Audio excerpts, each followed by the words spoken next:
Hadis ilmining sultoni, muhandislar imomi nomi bilan e'tirof etiluvchi buyuk vatandoshimiz Imom al-Buxoriyning to'liq ismlari Abu Abdulloh Muhammad ibn Ismoil bo'lib, ular Qur'oni Karimdan keyingi ishonchli manba hisoblanuvchi Al-Jami as-Sahih asarini mualliflar hisoblanadilar. Ma'lumot uchun.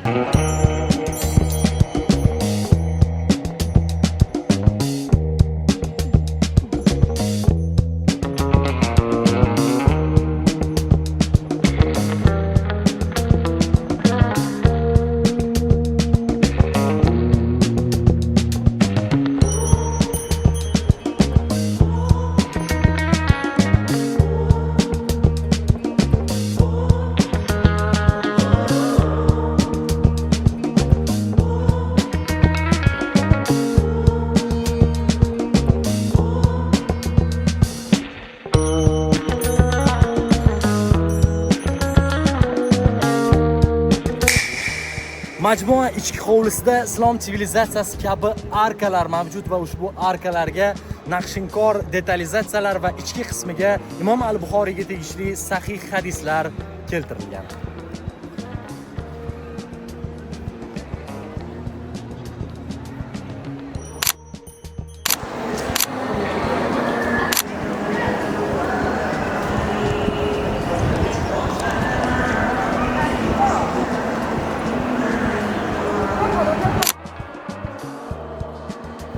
Majmua devorlari va peshtoqlarida islom olami tarixidagi eng mashhur xattotlar tomonidan necha ming metrlik Qur'oni Karim oyatlari va aynan Imom al-Buxoriy to'plagan sahih hadislar tomonidan tilla suvi yordamida xatlarda muhrlangan.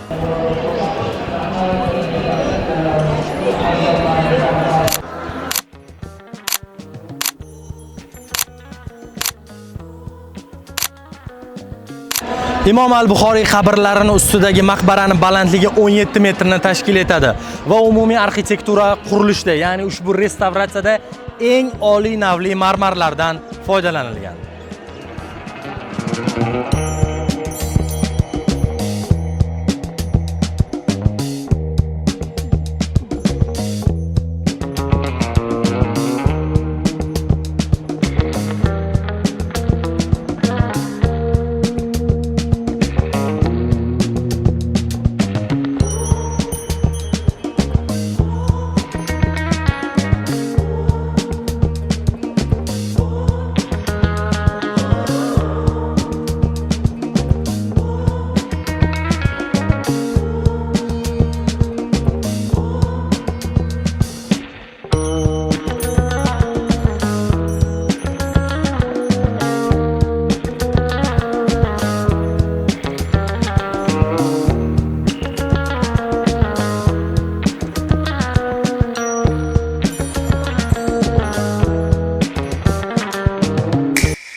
Majmua tarkibida barpo etilgan muzeyga kirib siz o'zingizni haqiqiy Imom al-Buxoriy davriga tushib qolgandek his qilasiz. Chunki o'sha davrdagi har bitta bosqichma-bosqich bosib o'tilgan yo'l zamonaviy texnologiyalar yordamida maksimal sodda va tushunarli qilib yetkazilgan. Muzey 9 ta pavilyondan iborat bo'lib, unda gologrammalar, interaktiv sensorli ekranlar, virtual sayohatlar va video filmlar orqali ma'lumotlar taqdim etiladi. Qisqa metrajli Imom al-Buxoriy haqidagi film faqat eksklyuziv mana shu muzeyda saqlanadi va mana shu muzey uchun suratga olingan. Muzey kirish qismidamiz. Muzey ichki interyeri Odam alayhissalomdan Muhammad alayhissalomgacha bo'lgan davrni o'z ichiga olib boshlanib, undan keyin payg'ambarlikning boshlanish davri va Hiro g'ori. Tushunishingiz uchun Hiro g'orida bir boshqacha tasvirlar berilgan, aynan Qur'onning nozil bo'lishi ko'rsatilgan. Bu boshqacha bir bilmadim, o'zimiz ko'ramiz bitta. Kirsin.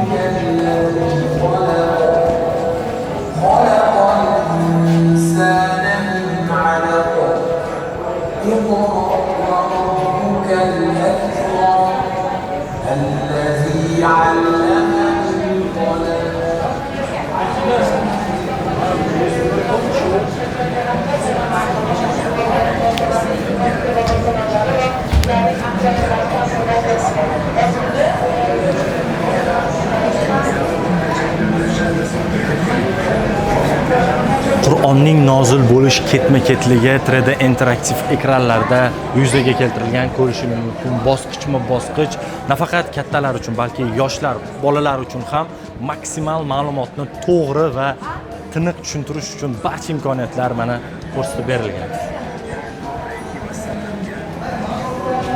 Islom olamidagi eng ishonarli va eng mashhur 9 ta hadislar to'plami.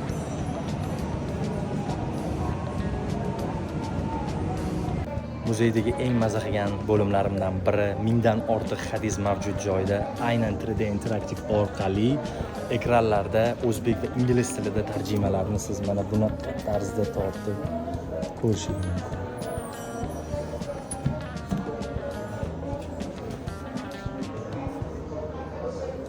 Ajoyib.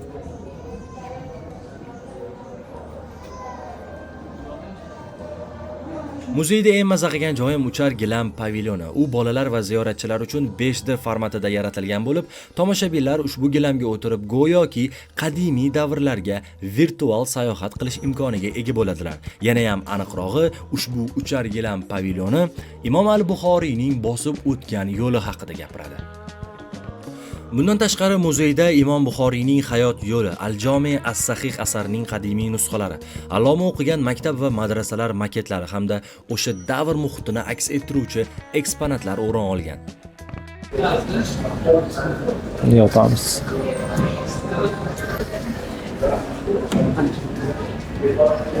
Muzeyda men maza qilgan joyim nafaqat kattalar uchun, balki bolalar uchun ham juda ham bir foydali bo'lgan eksklyuziv mana shunaqa yodlash uchun o'yinlar, har xil interaktiv o'yinlar ko'rsatilgan. Sun'iy intellekt yordamida mana shu ovoz, faqat mana shu yerda turgan bolakay uchun ovoz eshitiladi va bu yerdagi o'sha oyatlarni yodlash, esda qolish bilan mana shunaqa qiziqarli o'yinlar mana shunaqa sun'iy intellekt orqali ko'rsatilgan va ko'rishingiz mumkin.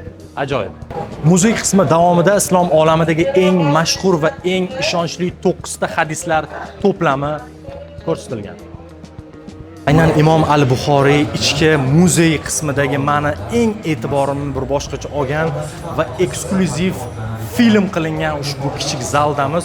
Ushbu film faqatgina mana shu muzey uchun qilingan va umuman tashqariga chiqmagan. Tushunishinglar uchun faqat aynan Imom al-Buxoriy muzeyi uchun 12 daqiqalik. Bolaligidan aynan o'limiga qadar barcha ma'lumotlar yoritib berilgan kliplarga taqdim etiladi.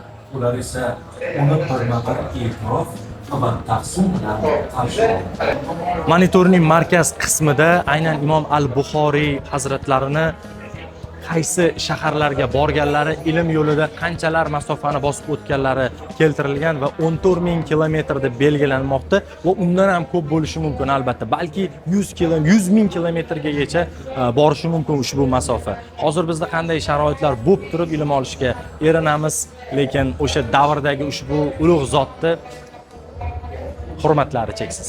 Hozir qaysi bo'limdamiz? Sahih Buxoro asarlarini eng noyob nusxalarini ko'chirmalari keltirilgan ushbu ajoyib bo'limdamiz. Eksklyuziv, eng qimmatbaho va noyob qo'lyozmalarni ko'rishingiz mumkin. Yer yuzi bo'ylab mana shu ko'rib turgan har bir nuqtalarda Sahih Buxoriyning asarlari mavjud va aurani tushunayotgan bo'lsak kerak. Aura. Muzeydagi eng maza qilgan joyim aynan mingdan ortiq hadis bor mavjud joyda o'zbek va ingliz tilidagi tarjimalarni siz interaktiv ekranlarda maxsus ko'rishingiz mumkin. Shuning uchun mana eksklyuziv kelamiz.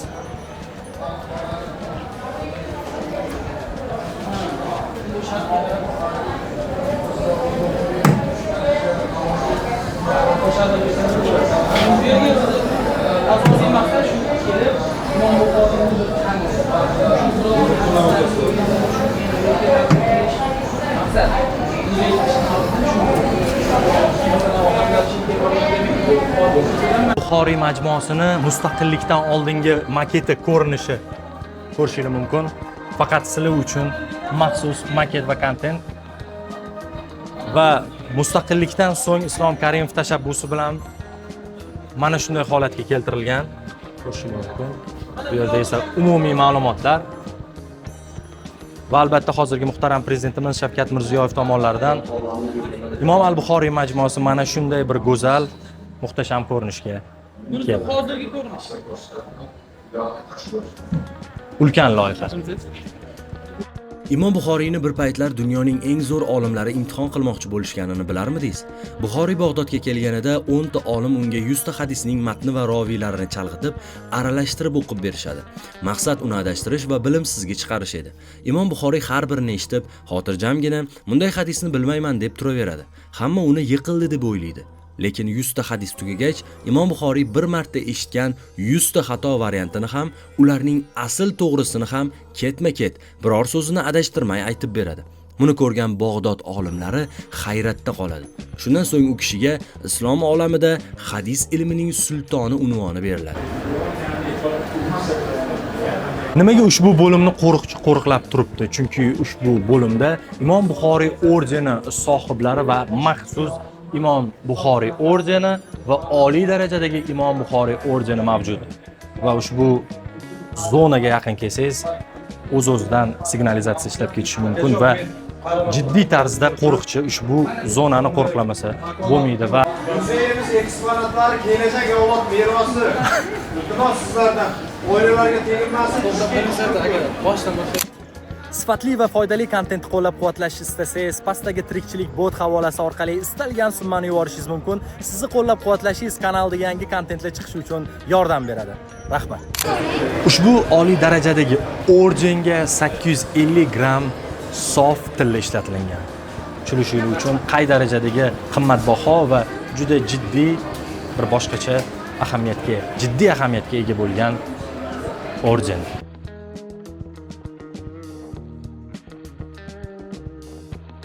Imom al-Buxoriy majmuasida 3 va 4 yulduzli unikal mehmonxonalar barpo etildi. Undan tashqari hadis maktabi va Imom al-Buxoriy ilmiy tadqiqot markazi ushbu konsepsiyaga boshqacha go'zallik taqdim etmoqda.